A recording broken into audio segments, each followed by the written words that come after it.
지난주 말씀이 나팔절에 대한 말씀이었습니다. 제목은 자카로 테루아였죠. 나팔을 불어 기억하는 날이라는 뜻입니다. 나팔을 부는 이유는 반드시 기억해야 될 것을 기억하도록 하기 위해서 나팔을 분다 하는 것입니다.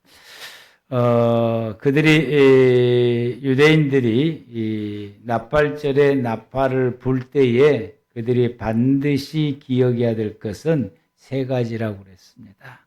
달과 날에 대한 의미고, 심판의 시기에 대한 의미를 기억해야 되고, 양각 나팔에 대해서도 이해를 해야 된다라고 하는 것입니다. 오늘은 대속죄일에 대한 말씀입니다. 대속죄일은 유대력 티시월 10일인데 그들이 이 숫자로 말할 때는 7월 10일이 해당됩니다. 요한복음 1장 29절에 세례 요한이 예수님을 백성들에게 소개할 때에 세상 죄를 지고 가는 하나님의 어린 양이로다 라고 소개를 합니다. 이 세례 요한이 이렇게 예수님을 하나님의 어린 양이다 라고 말하는 그 근거는 유대인들이 하나님 앞에 지켰던 대속죄일의 속죄제 제사를 근거해서 예수님을 소개한 것입니다.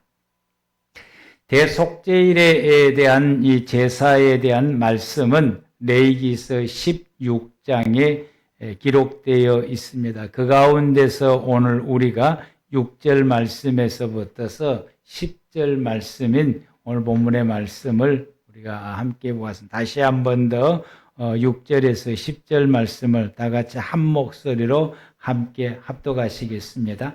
아론은 자기를 위한 수제의 수송아지를 드리되 자기와 집안을 위하여 속죄하고 또 그 두 염소를 가지고 회막문 여호와 앞에 두고 두 염소를 위하여 제비 뽑되 한 제비는 여호와를 위하고 한 제비는 아사셀을 위하여 할지며 아론은 여호와를 위하여 제비 뽑은 염소를 속죄제로 드리고 아사셀을 위하여 제비 뽑은 염소는 산채로 여호와 앞에 두었다가 그것으로 속죄하고 아사셀을 위하여 광야로 보낼지니라. 아멘. 이 대속죄일의 제사는 대제사장이 집례합니다. 평소 때에 이스라엘 백성들이 개별적으로나 공동체를 위해서 속죄제 제사를 드릴 때는 제사장들이 주로 집례를 하게 되고 대속죄일만큼은 반드시 대제사장이 집례를 하게 됩니다. 그 집례를 위해서 대제사장을 보름 전부터 이제 격리를 시키게 되고요. 격리를 시켜서 성전 안에 있는 방에다가 별도로 대속죄일까지 거기서 기거하며 생활을 하게 합니다. 심지어는 이 대속죄를 위해서 대제사장이 그 대속죄일 때의 제사를 집례하기 위해서는 그의 모든 그 구성들이 완벽해야 되는 거예요. 심지어는 무슨 일까지 있냐면 그 대속죄일까지 부인이 죽는 일이 생기게 되면은 어떻게 해야 되느냐. 부인이 죽는 일이 생기게 되면은 홀로 되면은 그건 이제 부정해지게 되니까 대속죄일 때에 제사를 집례할 수가 없게 됩니다. 그래서 예비 부인을 지정을 해놔요. 이것까지도 예비 부인을 지정해 놨다가 시한이 대속죄일까지입니다. 대속죄일까지 부인이 안 죽고 살아있으면 그 무효가 되는 거예요. 예비 부인은 그것으로 끝나게 됩니다. 이런 것까지도 이분들이 준비를 하게 돼요. 그래서 대제사장이 아주 대속죄일 날까지 그 제사를 집례하는 그 순간까지 이 정결함을 유지할 수 있도록 모든 조치를 다 취하며 그 보름 기간 동안 진행을 하게 됩니다. 대속제일이 되면은 이 대제사장은 자신과 가족을 위해서 먼저 수송아지로 속죄제 제사를 먼저 드리는 거죠. 내가 하나님 앞에 속죄함을 받아서 정결하고 죄가 없어져야 백성을 위해서 속죄제 제사를 드릴 수가 있게 됩니다. 그래서 자기와 자기 가족을 위해서 수송아지로 속죄제 제사를 드리게 되고, 그리고 이제 온 백성을 위해서 염소 2마리를 준비를 하게 됩니다. 이 2마리를 놓고서 제비를 뽑아야죠. 어느 것을 속죄제 제물로 드릴 것이며 어느 것을 아사셀 제물로 드릴 것인가를 정하기 위해서 제비를 뽑게 됩니다. 제비로 속죄제 제물과 아사셀 제물을 정하게 되고, 속죄제 제물로 선택된 염소를 어린 양이다라고 말하게 됩니다. 그때부터서 이 염소를 어린 양이라고 부르기 시작했죠. 그리고 이 어린 양은 대속제일에 속죄제 제물로 하나님 앞에 제물로서 제사를 드려지게 됩니다. 그리고 나머지 한 마리는 이 이스라엘 백성들의 모든 죄와 그리고 그 이스라엘 백성들의 모든 저주를 짊어지고 광야로 보내게 되고 그 광야에서 죽게 됩니다.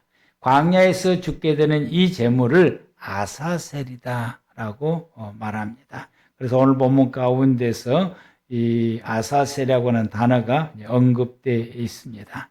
이 진행하는 것은 먼저 속죄제 제사를 먼저 드립니다. 수송아지를 잡고 그리고 그 피를 수송아지를 이제 잡고 그 다음에 어린 양을 잡게 됩니다. 이 어린 양에게는 이제 염소죠. 어린 양에게는 백성의 죄를 뒤집어 씌우는 기도를 하게 되는 거예요. 이 백성들의 모든 죄를 이 양에게 뒤집어 씌우는 기도를 하게 되는데, 우리가 이제 기도를 하게 되고요. 그리고서는 이제 이 짐승을 잡게 됩니다. 대제사장이 먼저 수송아지의 피를 가지고 지성소에 들어가서 속죄소, 법궤 뚜껑이에요. 이걸 시온소라고도 말하는데 여기에다가 피를 뿌리고, 그리고 휘장, 성소와 지성소를 가리는 이 휘장에도 피를 뿌리고, 그리고 이제 성소에 나와서 분향하는 분향단에도 피를 뿌리게 됩니다. 피를 이제 뿌리게 되는 그 방식은 그림을 보면은 저렇게 이제 뿌리게 되는데, 피를 뿌리는 이 방식은 위로 한 번, 아래로 7번을 이렇게 손가락에다가 찍어서 튕겨서 이렇게 뿌리게 됩니다.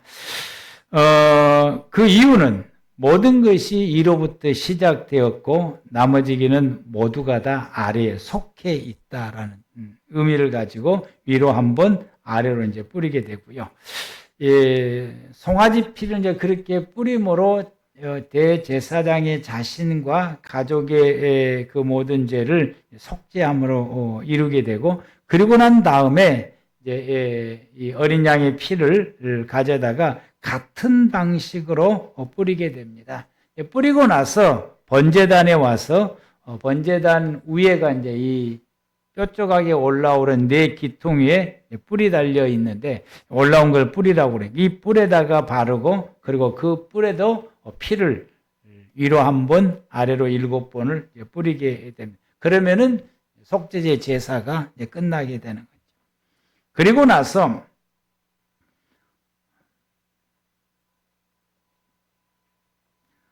아사셀을 이제 광야로 보내게 되는데요. 역시 이 아사셀도 대제사장이 아사셀에게 백성의 죄를 뒤집어 씌우는 기도를 하게 됩니다. 속죄제 제사를 드릴 때도 그림을 보면은 이 기도를 하게 되고요. 첫 번째 그림이 그 죄를 이제 뒤집어 씌우는 기도를 하게 되고요. 그러고 나면은 두 번째 그림을 보면은 염소를 몰고 가는 그 제사장이 있는데 거기에 보면 이제 끈이 달려있죠. 저 끈이 색깔이 붉은색입니다. 붉은색으로 묶어서 광야를 보냅니다. 이 붉은 끈은 죄를 상징을 하는 이 색깔이기 때문에 죄의 짐을 짊어졌다라고 하는 것이 지금 이 광야로 가고 있는 염소 이 양 아사셀은 이스라엘 민족의 죄를 짊어지고 지금 간다라는 그 의미를 가지게 되고요. 그래서 이걸 이제 광야 깊은 곳에 가서 이 높은 이 낭떠러지 위로 올라가서 염소에게 묶었던 저 끈을 풀어서 주변에 묶게 되는데 저 그림으로 지금 보면은 잘 나왔는가 모르겠습니다만은 저 위에 서 있는 저 제사장 뒤쪽으로 보면은 끈이 하나 이제 묶여져 있는데 이 아사셀을 떨어뜨려서 죽게 합니다. 그러면은 이 아사셀이 떨어져서 죽으면은 바위에 묶어두었던 그 끈이 흰색으로 변하게 됩니다. 그래서 아마 저 뒤에 보면은 제사장 저 서 있는 뒤로 보면은 아마 흰색 끈이 좀 보이게 될 것입니다. 흰색 끈으로 이제 보이게 변하게 되고요. 그러면은 저 제사장은 흰 천을 휘둘러 이제 흰 천을 쭉 휘두르면은 중간 제사장이 서 있는데 중간 서 있어요. 어디까지 서 있느냐면은 감람산 꼭대기까지 서 있는 거예요. 그래서 이 천을 흔들리면은 계속해서 이게 이제 전달 흔들리면서 계속 전달하면은 감람산 꼭대기에 있는 제사장에까지 전달되어서 감람산에 있는 꼭대기에 있는 제사장이 이 천을 흔들어요. 이제 그러면 예루살렘 성전은 감람산을 바라보고 있어요. 그래서 온 이스라엘 백성들이 성전에 있는 이스라엘 백성들이 그리고 예루살렘의 도성에 있는 성전에 들어오지 못한 예루살렘의 도성에 있는 이스라엘 모든 백성들이 어디를 바라보고 있느냐? 그 시간에는 감람산 위에 있는 제사장만 바라보고 있는 거예요. 그 제사장이 흰 천을 이제 두르게 흔들리게 되면은 이스라엘 백성들은 이 흔들리는 것을 바라본 동시에 시편 103편 12절을 낭송하며 찬양을 하게 됩니다. 동이 서에서 먼 것 같이 우리의 죄가를 우리에게서 멀리 옮기셨나이다. 이 말씀을로 찬양을 해서 그런데 그냥 우두고 있어서 동이 서에서 먼 것 같이 우리 죄가를 우리에서 멀리 옮기셨나이다 라고 하는 것이 동시에 퍼져나오니까 지진이 울리는 것처럼 예루살렘 도성이 흔들린다고. 얼마나 큰 소리를.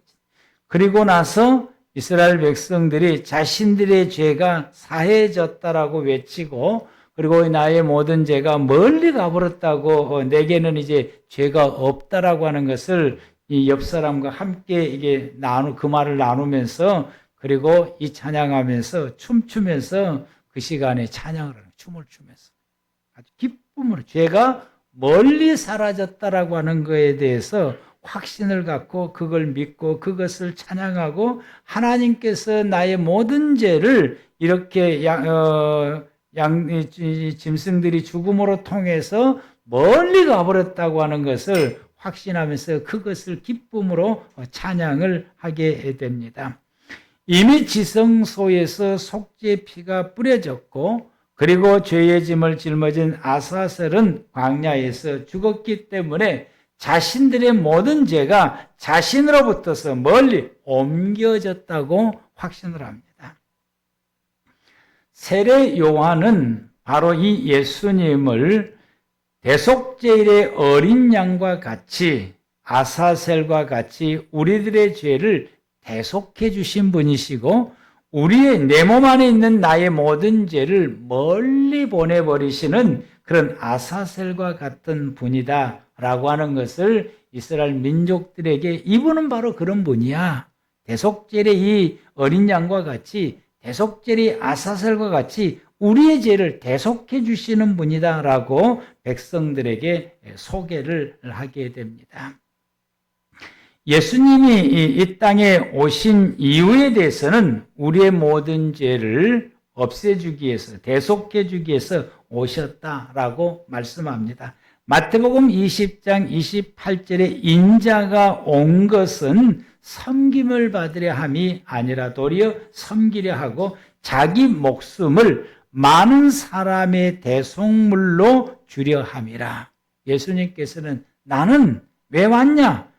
많은 사람들의 죄를 대속해 주려고 왔다라고. 예수님께서 마리아의 몸에 잉태했을 때에 천사가 요셉에게 나타나서 예수님이 이 땅에 오신 이유에 대해서 말씀하시는데 예수님은 백성들의 죄를 건져 주실 분이다. 백성들의 죄를 건져 주시기 위해서 이 땅에 예수님이 오신다라고 말씀하시고 예수님께서는 성찬 예식에서 분명하게 당신의 죽음은 인류의 죄를 대속하기 위함이다라고 다시 한번 제자들에게 강조해서 말씀하시게 됩니다. 그들이 먹을 때에 예수께서 떡을 가지사 축복하시고 떼어 제자들에게 주시며 이르시되 받아서 먹으라. 이것은 내 몸이다. 라고 하시고 또 잔을 가지사 감사하기도 하시고 그들이 주시며 이르시되 너희가 이것을 마시라. 이것은 죄사함을 얻게 하려고 많은 사람을 위하여 흘리는 바 나의 피 곧 언약의 피다. 라고 말씀하십니다. 그리고 예수님께서는 십자가에서 우리의 모든 죄를 짊어지고 죽으시게 됩니다. 갈라디아서 1장 4절에서는 그리스도께서 하나님 곧 우리 아버지의 뜻을 따라 하나님 아버지의 뜻을 따라 이 악한 세대에서 우리를 건지시려고 우리 죄를 대속하기 위하여 자기 몸을 주셨다라고 기록되어 있습니다. 베드로는 이렇게 고백하며 말씀을 전하게 됩니다. 그리스도께서도 단번에 죄를 위하여 죽으사 의인으로서 불의한 자를 대신하였으니 이는 우리를 하나님 앞으로 인도하려 하심이라. 육체로는 죽임을 당하시고 영으로는 살리심을 받으셨느니라. 예수님의 십자가의 죽으심은 단 한 번으로 우리의 죄를 영원히 속죄하셨다고 히브리서 9장 12절에 말씀하고 있습니다. 염소와 송아지 피로 하지 아니하고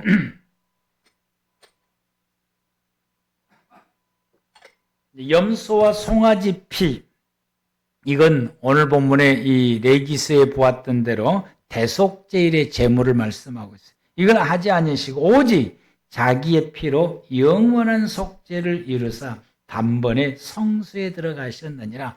염소와 송아지 피는 매년 해야 돼요. 일회성밖에 안 돼요. 그러나 예수님의 십자가의 죽으심의 속죄는 영원한 속죄입니다. 한 번 죽으심으로 영원토록 이루시게 되었고 이와 같이 이 예수님이 이루셨던 이 속죄를 예수님이 이루셨는데 그것이 우리가 혜택을 입어야 되잖아요. 혜택을. 그 네 개의 혜택을 입어야 되는 거죠. 이 혜택을 입는 길은 예수 그리스도를 믿는 믿음입니다. 믿음 외에는 다른 길이 없어요. 믿지 않으면은 속죄함을 입지를 못합니다. 예수님께서 우리의 죄를 대속해서 십자가에서 죽으셨는데 마치 대속죄의 이 어린 양과 아사셀이 죽은 것처럼 예수님은 우리의 죄를 위해서 십자가에서 죽으셨는데 그것이 내게 혜택함을 입으려면 그 피를 내가 힘입으려면 믿어야 된다. 믿음이 없이는 안 된다. 요한복음 3장 18절 말씀 가운데 그를 믿는 자는 심판을 받지 아니할 것이요 믿지 아니하는 자는 하나님의 독생자의 이름을 믿지 아니하였으므로 벌써 심판을 받은 것이니라. 믿으면 우리가 죄 사함의 은혜를 입지만 믿지 않으면은 죄 사함의 은혜를 입지를 못한다. 혜택을 입지를 못한다라고 하는 것입니다. 여러분, 우리가 이 백화점에 가면은 정말 마음에 드는 물건들이 어마어마하게 있습니다. 우리 쓰라고 만들어 놓은 거, 우리 쓰라고. 근데 그걸 아무나 갖다 쓸 수 없어요. 뭘 해야 되느냐? 대가를 지불해야 돼요. 대가를. 하나님께서는 예수 그리스도의 십자가의 죽으심의 대가를 지불해서 우리가 믿음을 가지게 됐을 때에 이것이 내가 쓸 수 있는 혜택을 우리에게 주어지게 됩니다. 그래서 요한복음 3장 15절 말씀부터서 보면은 이는 그를 믿는 자마다 영생을 얻게 하려 하심이라. 믿음을 가질 때에 그게 우리가 치르는 대가예요. 우리가 믿음을 가지게 되면은 그 믿는 자마다 영생을 얻게 하신다라고 16절에 하나님이 세상을 이처럼 사랑하사 독생자를 주셨으니 이는 그를 믿는 자마다 믿는 사람들에게만 멸망하지 않고 영생을 얻게 하려 하신다라고 기록되어 있습니다. 그리고 17절에서는 하나님이 그 아들을 세상에 보내신 것은 세상을 심판하려 하심이 아니요 그로 말미암아 세상을 구원받게 하려 하심이라 라고 말씀합니다. 예수님이 땅에 보내신 것은 나를 구원시키려고 보내신 거예요. 누구를 구원시키느냐? 예수를 믿는 사람들만 구원시키고 예수를 믿지 않는 사람들은 구원시키지 않는다라고 성경은 분명하게 우리에게 말씀해 주십니다. 하나님께서 예수님을 통해서 우리를 속죄하신 이유는 우리로 하여금 구원받은 하나님의 백성들을 거룩하게 하고 정결하게 해서 하나님의 백성이 되게 하시며 하나님의 자녀가 되게 하십니다. 그 이유는 선한 일을 하는 사람이 되게 하려 함이라. 여러분 디도서 2장 14절 말씀을 우리 다 같이 함께 합독하시겠습니다. 그가 우리를 대신하여 자신을 주심은 모든 불법에서 우리를 속량하시고 우리를 깨끗하게 하사 선한 일을 열심히 하는 자가 되게 백성이 되게 하는 자기 백성이 되게 하려 하심이라. 아멘. 선한 일은 뭐냐? 하나님의 일이에요. 선한 일은. 선한 분이 하나님이시니까 그 하나님의 일을 하는 것이 선한 일입니다. 이 하나님의 일은 뭐냐? 첫 번째가 예수 잘 믿는 것이고 두 번째가 예수 믿으라고 전하는 것이 하나님의 일이에요. 사도행전 1장에서 예수님께서 부활하신 후 40일 동안 제자들에게 나타나시면서 부활하신 이후에 그 제자들에게 그가 예수님께서 말씀하신 것이 하나님의 나라의 일을 말했다. 하나님의 나라의 일에 대해서 말씀하셨다. 하나님의 나라의 일은 하나님의 일입니다. 그게 선한 일이에요. 그 일은 어떤 일이냐? 복음 전환. 예수를 잘 믿어서 구원에 이르는 일이고 두 번째는 복음을 전하는 일인 것입니다. 예수님은 나의 모든 죄를 짊어지고 십자가에서 죽으셨습니다. 여러분 이것을 믿습니까? 대속제일의 어린 양처럼 대속제일의 아사슬처럼 나의 모든 죄를 짊어지고 죽으셨습니다. 우리는 이 사실을 인정하고 예수님의 대속하심을 반드시 믿어야 됩니다. 그리고 나의 모든 죄를 대속해 주셨던 그 예수님을 우리가 기억하면서 내 죄를 생각날 때마다 하나님 앞에 회개해야 됩니다. 오늘 내가 하나님 앞에 회개했던 이 죄를 예수님께서 2000년 전에 내 이 죄를 예수님이 짊어지시고 십자가에서 죽으셨음을 우리가 믿음으로 나의 모든 죄가 속죄함을 받았음을 확신하는 믿음을 가지시기 바랍니다. 그래서 내가 회개하고 예수의 피로 내 모든 죄를 하나님이 용서해 주셨으면 우리가 믿음으로 그러므로 나는 이제부터 하나님의 자녀다라고 하는 믿음의 확신을 가지시길 바랍니다. 요한복음 1장 12절에 영접하는 자, 곧 그 이름을 믿는 자들에게는 하나님의 자녀가 되는 권세를 주셨다라고 말씀해요. 믿음, 예수 믿으면 하나님의 자녀가 되는 권세를 회복하게 되는 거죠. 그래서 우리는 하나님의 자녀로서의 하나님의 선한 일을 하며 살아가는 사람들입니다. 하나님의 선한 일은 핵심이 복음을 전하는 것이지만은 그러나 이것은 상당히 포괄적인 이 일, 모든 우리의 삶 전반적으로 하나님의 선한 일을 하며 생활해야 되는데 그것이 여러분 어떻게 가능하느냐? 여러분 우리가 하나님의 말씀대로 살면은 다 되는 거예요.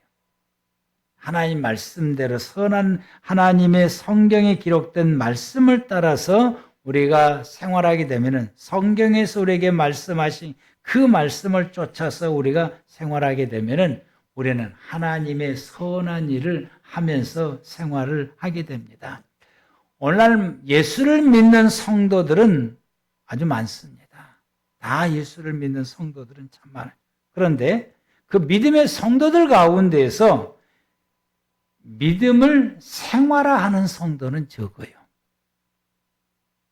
우리가 예수를 믿는 것도 매우 중요해요. 예수를 믿는 것도 매우 중요해요. 예수를 믿어야 우리가 죄사함 받고 하나님의 자녀가 되기 때문에 믿는 것이 매우 중요합니다. 반드시 믿어야 됩니다. 그러나 믿는 것으로가 끝나는 것이 아니라 믿음의 성도들은 예수를 믿는 것으로 끝나는 것이 아니라 예수를 믿음으로 통해서 내가 예수를 믿는 그 믿음이 내 생활 속에서 생활화가 되어야 된다. 이걸 믿음 생활이라고 말해요. 믿음 생활. 선한 일은 오직 예수를 믿는 믿음 생활하는 사람들이에요. 이 믿음을 생활화하는 사람들은 하나님의 선한 일을 할 수가 있게 됩니다.